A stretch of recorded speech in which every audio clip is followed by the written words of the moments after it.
Imaginez un instant une situation où tout ce qu'on a appris sur les premiers secours est non seulement faux, mais carrément dangereux. Un protocole qui est pensé pour les pires circonstances imaginables, là où agir vite et de manière totalement contre-intuitive, c'est la seule chance de survie. Bienvenue dans le monde des soins en zone de menace directe. Alors pour bien saisir de quoi on parle, il faut d'abord se planter le décor. La zone chaude. Attention, ce n'est pas juste un endroit dangereux. C'est une zone où la menace est là, active, immédiate. Un endroit où la survie se joue à la seconde près. Et ça nous amène directement à la question centrale. Quand on est face à un danger de mort, en plein milieu du chaos, quelle est l'unique, la seule action qui peut vraiment faire la différence entre la vie et la mort? Bon, la réponse, elle va demander de tout retourner dans sa tête. Parce qu'ici, les priorités médicales qu'on connaît tous, elles deviennent des erreurs fatales. En fait, dans cet environnement, la complexité, c'est l'ennemi numéro 1. Non, ici, il n'y a pas de checklist à rallonge, pas de plan compliqué. Il n'y a qu'une seule règle, une priorité unique, un seul et unique objectif pour sauver une vie. Et cette priorité, la voilà. Arrêter l'hémorragie massive.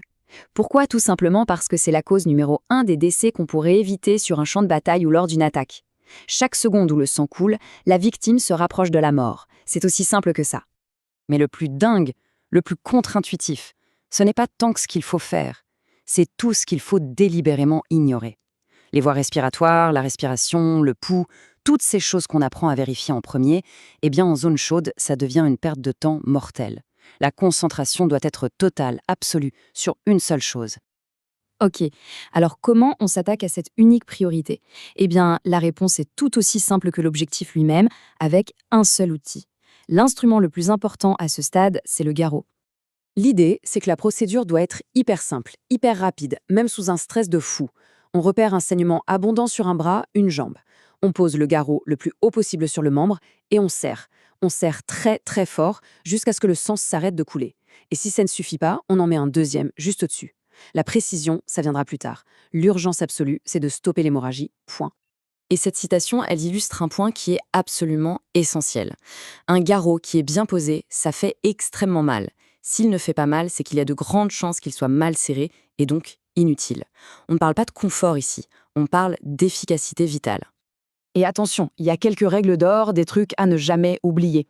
On utilise le matériel qu'on a sous la main, que ce soit le sien ou celui de la victime. Jamais sur un genou ou un coude, ça ne sert à rien.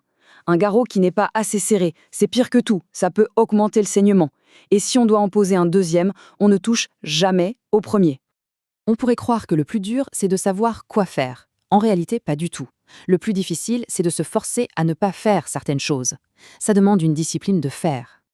Et c'est là que ça devient vraiment difficile. Cette liste, c'est une liste de choses à ne pas faire. Pas de gestion des voies respiratoires, pas de pansement sur une plaie au thorax, pas de perfusion.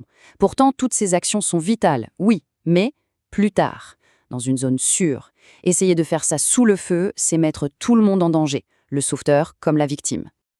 En gros, la philosophie à ce stade, elle tient en 3 actions. Stopper le saignement, neutraliser la menace et se mettre à l'abri. C'est tout. Le reste, c'est du luxe. Un luxe qu'on ne peut pas se permettre à ce moment-là. Ce qui nous amène à la question suivante. Mais alors, c'est quoi le but final de tout ça? Quel est l'objectif ultime quand on applique ce protocole? Franchement, ce tableau, il résume tout le processus de décision. C'est d'une simplicité brutale. Est-ce qu'il y a une hémorragie massive sur un membre? Oui, on pose un garrot. Pour absolument tout le reste, la seule et unique action, c'est de sortir la victime de là le plus vite possible. Et voilà, on touche au cœur du sujet. Le but, ce n'est pas de soigner. Le but, c'est d'empêcher la mort imminente pour donner une chance à la victime d'être vraiment soignée plus tard, en sécurité. C'est une sorte de pont, un pont qu'on jette en travers du chaos pour permettre à la victime d'atteindre l'autre rive, la survie. Finalement, cette plongée dans une logique de survie absolue, ça nous laisse avec une question qui va bien au-delà du champ de bataille ou des situations d'urgence. Dans n'importe quelle crise, quelle est la seule chose qui compte vraiment? Parce que savoir identifier cette unique priorité, c'est peut-être ça, au fond, qui change tout.